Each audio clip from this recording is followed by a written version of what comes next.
Ortoklīnikā ir ārkārtīgi svarīgi tas, ka te ir sadarbība, te tuvu plec pie pleca strādā gan traumatologi, gan vertebrologi un plus reumatologs.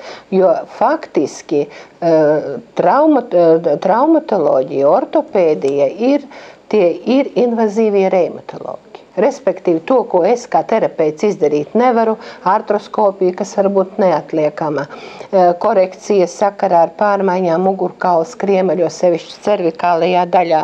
Piemēram, reumatoīda artrīta sakarā tiek bojāta mugurkaula cervikālie skriemeļi. Cervikālais 1., 2.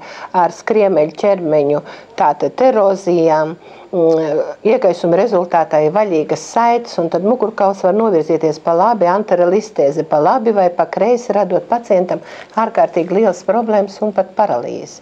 Šeit mēs to varam mierīgi izkoriģēt. Vēl vienai pavisam nesen pagājušā reizē es atradu pacientei ļoti smagu osteomielītu, kur viņa bija staigājusi vairākus mēnešus, nezinu pa kuriem dakteriem, un faktiski veicām magnetu rezonansi, un pacientei osteomielīts ļoti smags, un viņa momentā tika novirzītai pašā dienā pie traumatologiem, un pacienti saņēma arī, respektīvi, tika viņa tālāk virzīta visa viņas problēma ļoti strauju gaitu uz priekšu un ar augsti kvalificētu palīdzību. Tātad mums šī sadarbība nepieciešama ārkārtīgi plaši.